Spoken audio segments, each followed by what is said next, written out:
Investing versus trading. Stock market में conceptually ये क्या होता है, एक इन्वेस्टर का माइंडसेट क्या होता है, एक ट्रेडर का माइंडसेट क्या होता है, और इन दोनों के एंड रिजल्ट में क्या फ़र्क होने की संभावना होती है, ये सब समझने की कोशिश करते हैं इस वीडियो में।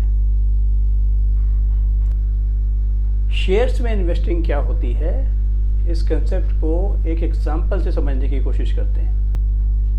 समझ लीजिए एक फार्मर अपने गार्डन में 25 मैंगोज के ट्री लगाता है और सभी को प्रॉपर तरीके से फर्टिलाइज करता है, हवा पानी का इंतजाम करता है, खाद वगैरह जो भी डालना होता है डालता है। बट थोड़े समय के बाद होता यह है कि उन 25 पेड़ों में से 20 तो अच्छे से ग्रो कर जाते हैं, बट 5 मर जाते हैं जो कि बड़े ही नहीं हो पाते। वो 20 पेड़ जो ठीक से ग्रो कर पाते हैं, कुछ समय के बाद उनमें बल्क में फ्रूट आने शुरू हो जाते हैं जो कि साल दर साल सालों तक आते रहते हैं। ऐसा ही कुछ इन्वेस्टिंग में भी होता है। आप मान लीजिए 25 कंपनीज बाय करते हैं, मतलब 25 बिजनेसेस को बाय करते हैं, और थोड़े टाइम के बाद उनमें से 5 बिजनेस बिल्कुल बैठ जाते हैं, मतलब कंपनी बंद होने के कगार पे आ जाती है, या कंपनी बिक जाती है, या कंपनी कुछ कर ही नहीं पाती। बट 20 बिजनेस लगातार ग्रो करते रहते हैं, और जब बिजनेस ग्रो करता है तो उनका प्रॉफिट भी ग्रो करता है, वो अपने शेयर होल्डर को डिविडेंड भी देते हैं। तो इस तरीके से उनके शेयर्स की वैल्यू भी बढ़ती जाती है, और फिर हम बोलते हैं कि शेयर मल्टी बैगल हो गए या मल्टीफोल्ड रिटर्न दिया इस शेयर्स ने। इस तरीके का होता है। अल्टीमेटली वो होता उस बिजनेस की ग्रोथ से ही है, और कोई फैक्टर इसके पीछे काम नहीं करता। Now what is trading? ये ट्रेडिंग क्या है? इन्वेस्टिंग तुमने समझ ली कि भाई पेड़ लगाया, पेड़ बड़ा हो गया, फल देने लगा, और फल से बहुत सारी इनकम हुई, उसका भाव बढ़ता चला गया उसी हिसाब से। लेकिन ये ट्रेडिंग क्या चीज़ हुई, इसको भी समझते हैं। अब जब आपके मैंगो ट्री ने बल्क में फ्रूट देना स्टार्ट कर दिया, तो आपके पास एक ब्रोकर आया और उसने कहा मैं आपके मैंगोज को खरीद लेता हूँ एक्स प्राइस पे। आपने उसको सारे मैंगो एक्स प्राइस पे दे दिए, पैसा अपने पास रखा।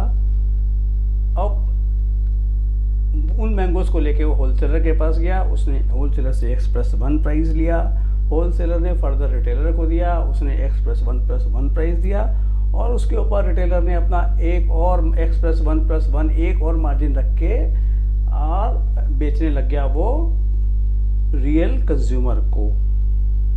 तो यहाँ पे ब्रोकर, होलसेलर और रिटेलर, ये तीनों क्या हुए? ये तीनों हुए एक प्रकार के ट्रेडर।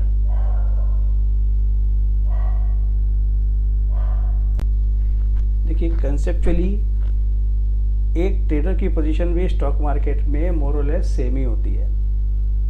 वो किसी भी स्टॉक में एंटर करता है, उसको खरीदता है, और एक छोटा सा प्रॉफिट लेके वहाँ से एग्जिट करने की कोशिश करता है।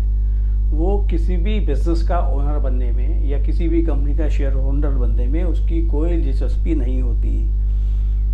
और जब मार्केट में कई बार प्राइस उसके फेवर में नहीं होता है तो वो लॉस भी करता है।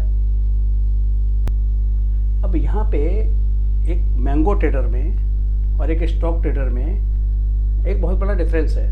वो डिफरेंस क्या है? देखो, मैंगो ट्रेडर जब मैंगो खरीदता है तो उसमें अपनी कुछ सर्विसेज ऐड करता है। मान लिया उसने किसान से ख़रीदा और किसान से ले जा करके वो होलसेल की मंडी तक लेकर के गया, तो उसको ले जाने का, स्टोर करने का उसका एक्सपेंसेस होता है, कुछ सर्विसेज ऐड होती हैं। फर्दर होलसेलर रिटेलर को देता है तो उसमें भी वो कुछ सर्विसेज ऐड करता है।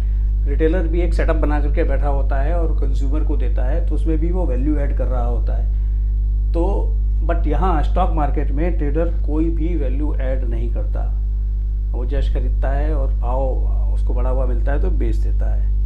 इसीलिए शेयर ट्रेडिंग को एक जीरो सम गेम कहा गया है। जीरो सम गेम का मतलब ये होता है कि किसी का लॉस होता है तो ही किसी का प्रॉफिट होता है। मतलब कि जो शेयर के प्राइस में उलटफेर होती रहती है, शेयर का प्राइस घटेगा तो सर्टेनली किसी न किसी को लॉस लेना पड़ेगा, और बढ़ेगा तो किसी न किसी को उसका प्रॉफिट होगा। तो मतलब जो इन्वेस्टर है वो तो कंपनी के ग्रोथ के साथ पे ग्रो कर रहा है, लेकिन जो ट्रेडर है वो कई बार प्रॉफिट कर रहा है, कई बार लॉस कर रहा है, किसी का लॉस ही किसी का प्रॉफिट है। तो trading profit can not exist without loss of someone. जबकि प्रॉफिट फ्रॉम इन्वेस्टमेंट कहाँ से आता है? रियल ग्रोथ ऑफ बिजनेस से आता है। बिजनेस ग्रो करेगा तो आपकी इन्वेस्टमेंट भी ग्रो करेगी। बिजनेस अगर लॉस करेगा तो आपकी इन्वेस्टमेंट की भी डिग्रोथ होनी शुरू हो जाएगी।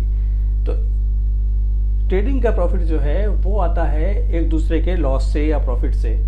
आपको प्रॉफिट हो रहा है तो दूसरे का लॉस हो रहा है, आपको लॉस हो रहा है तो दूसरे का प्रॉफिट हो रहा है, वो एक अलग कॉन्सेप्ट हो गया। बट इन्वेस्टमेंट का प्रॉफिट हमेशा बिजनेस की रियल ग्रोथ से आता है। यही बेसिक एक डिफरेंस है इन्वेस्टमेंट माइंडसेट में और ट्रेडिंग माइंडसेट में। तो होपफुली आपको ये दोनों कंसेप्ट ठीक से समझ में आए होंगे इस वीडियो के माध्यम से। Thank you for watching.